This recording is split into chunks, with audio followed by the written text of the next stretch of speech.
सबको यथा योग्य नमन। आपके सामने आत्म परिचय भाग 318 लेकर उपस्थित हुआ हूं।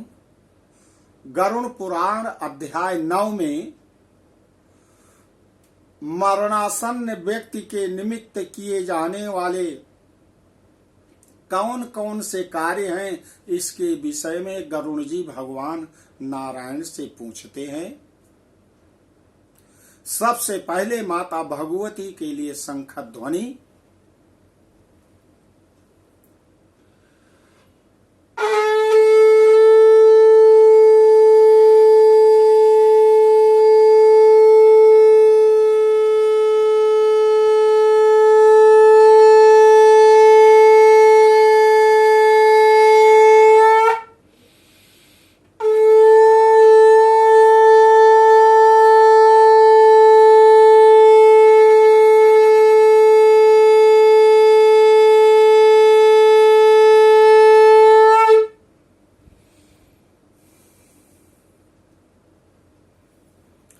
गरुणवाच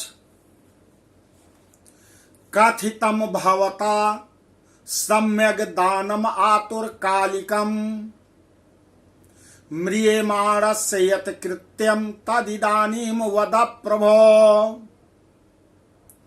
हे भगवान, आपने आतुरकालिक दान के संबंध में बताया। अब आपसे मैं पूछना चाहता हूं कि जो व्यक्ति मरणासन्न हो उसके लिए क्या कुछ करना चाहिए, इस विषय में मुझे बताइए। श्री भगवान उवाच शृणुतार्क्ष प्रवक्ष्यामि देह त्यागस्य तद्विधिं मृतायेन विधानेन सद्गतिम यान्ति मानवाः कर्मयोगाद्यदादेहि मुंच्यत यत्र निजं वपुः तुलसी सन्निधौ कुर्यान् मंडलम गोमयेन। तो गरुड़ जी, जिस विधान से मनुष्य मरने पर सद्गति प्राप्त करते हैं, शरीर त्याग करने की उस विधि को मैं बता रहा हूं, सुनो। कर्म के संबंध से जब प्राणी अपना शरीर छोड़ने लगता है तो उस समय तुलसी के समीप गोबर से एक मंडल की रचना करनी चाहिए। तिलांश्चयु विकीर्यात् दर्भांश्चयु विनिक्षिपेत् स्थापयेद् आसने शुभ्रे शालग्राम शिलां तदा। शालग्राम शिला यत्र पाप दोष भयापहा तत्सन्निधान मरणान मुक्तिर्जंतो सुनिश्चिता। तुलसी विटपच्छाया यत्रास्ति भवतापहा तत्रयु मरणान मुक्ति सर्वदा दान दुर्लभा। गरुड़ जी वहां उस मंडल के ऊपर तिल बिखेर कर कुशा को बिछाना चाहिए।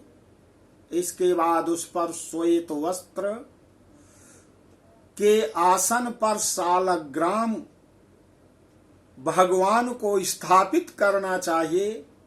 जहां पाप दोष और भय को हरण करने वाली शालग्राम शिला विद्यमान है, उसके सन्निधान में मरने से प्राणी को मुक्ति सुनिश्चित है।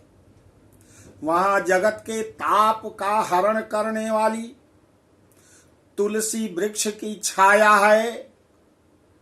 वहां मरने से सदैव मुक्ति ही होती है, जो मुक्ति दानादि कर्मों से दुर्लभ है। तुलसी विटप स्थानम गृहे यस्यावतिष्ठते तद्गृहं तीर्थरूपम ही नायान्ति यम किंकराः। तुलसी मंजरी युक्तो यस्तु प्राणान् विमुञ्चति यमस्तं नेक्षितुं शक्तो युक्तं पापशतैरपि। तस्यादलं मुखे कृत्वा तिल दर्भासने मृतः नरो विष्णुपुरम याति पुत्रहीनो अप्य संशया। जिस घर में तुलसी वृक्ष के लिए स्थान बना हुआ है वह घर तीर्थ रूप ही है। वहां यम के दूत प्रवेश नहीं करते हैं। तुलसी की मंजरी से युक्त होकर जो प्राणी अपने प्राणों का परित्याग करता है वह सैकड़ों पापों से युक्त भी हो तो भी यमराज उसे देख नहीं सकते। तुलसी के दल को मुख में रखकर तिल और कुश के आसन पर मरने वाला व्यक्ति पुत्रहीन भी हो तो भी निसंदेह विष्णुलोक को जाता है। तिलाः पवित्रास्त्रिविधा दर्भाश्च तुलसीरपि नरमुनिवारयन्ते एते दुर्गतिं यान्तमातुरम्। मम स्वेद समुद्भूता यतस्ते पावनास्तिलाः असुरा दानवा दैत्या विद्रवन्ति तिलैस्ततः। दर्भा विभूतिर्मे तार्क्ष्यमं रोम समुद्भवाः अतस्तत स्पर्शनात् एव स्वर्गम गच्छन्ति मानवाः। तीनों प्रकार काले सफेद और भूरे के तिल कुश और तुलसी ये सब म्रियमाण प्राणी को दुर्गति से बचा लेते हैं। मेरे पसीने से तिल पैदा हुआ है अतः वे पवित्र हैं। असुर दानव दैत्य मानव सब तिल को देखकर संतुष्ट हो जाते हैं और मानवों में भी जो राक्षस स्वरूप हैं वे असुर दानव दैत्य के साथ भाग जाते हैं। हे गरुण जी, मेरे रोम से पैदा हुए हैं कुश मेरी विभूति है, मेरे आभूषण हैं, इसलिए उनके स्पर्श से ही मनुष्य को स्वर्ग की प्राप्ति होती है। कुश मूले स्थितो ब्रह्मा कुश मध्ये जनार्दनः कुशाग्रे शंकरो देवस्त्रयो देवाः कुशे स्थिता। अतः कुशा बहिन मंत्र तुलसी विप्रधे नमः नैते निर्माल्यतामयान्ति क्रियमाणा पुनः पुनः। दर्भाः पिण्डेषु निर्मल्या ब्राह्मणाः प्रेत भोजने मंत्राः गौस्तुलसी नीचे चितायाम चाहुतासनः।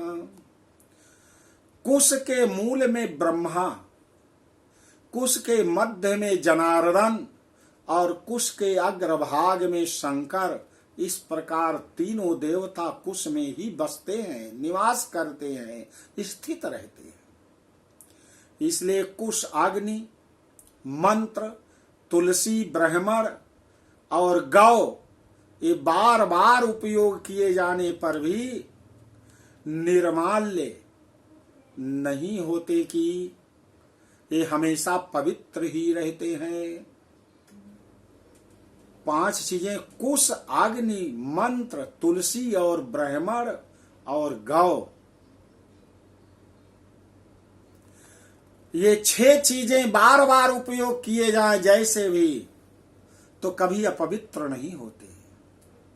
पिंडदान में उपयोग किए गए कुश, प्रेत के निमित्त भोजन करने वाले ब्राह्मण, नीच के मुख से उच्चरित मंत्र, नीच संबंधी गौ और तुलसी तथा चिता की आग, ये सब निर्माल्य अर्थात अपवित्र आग्राही होते हैं। गोमयेनोपलिप्ते तु दर्भांस तरण संस्कृते भूतले ह्यातुरं कुर्याद अंतरिक्षं विवर्जयेत्। ब्रह्मा विष्णुश्चा रुद्रश्चा सर्वे देवा हुतासनः मंडलोपरितिष्ठन्ति समात कुर्वीत मंडलम। सर्वत्र वसुधा पूता लेपो यत्र न विद्यते यत्र लेपा कृतस्तत्र पुनर्लेपेन शुद्धयति। गोबर से लीपी हुई और कुश बिछाकर संस्कार की हुई पृथ्वी पर मरणासन्न व्यक्ति को स्थापित करना चाहिए। अंतरिक्ष का परिहार करना चाहिए, अर्थात चौकी आदि पर नहीं रखना चाहिए। ब्रह्मा विष्णु रुद्र तथा अन्य सभी देवता हुतासन अग्नि ये सभी मंडल पर विराजमान रहते हैं। इसलिए मंडल की रचना करनी चाहिए। जो भूमि लेप रहित होती है, मलमूत्र आदि से रहित होती है, वह सर्वत्र पवित्र होती है। किंतु जो भूमि भाग कभी लीपा जा चुका है अर्थात मलमूत्र से दूषित है, वहां पुनः लीपने पर शुद्धि हो जाती है, शुद्धि हो जाती है। तो आपने अध्याय 9 गरुड़ पुराण के श्लोक संख्या 1 से श्लोक संख्या 18 तक इस परिच्छेद में आपने सुना है। शेष आगे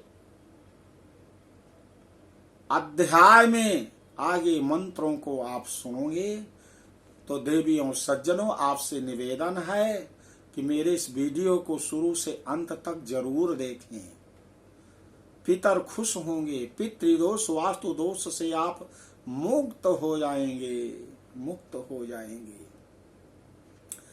जिन्होंने एक बार सब्सक्राइब नहीं किया है, भैया आपसे निवेदन है पुनः हाथ जोड़कर सब्सक्राइब करो।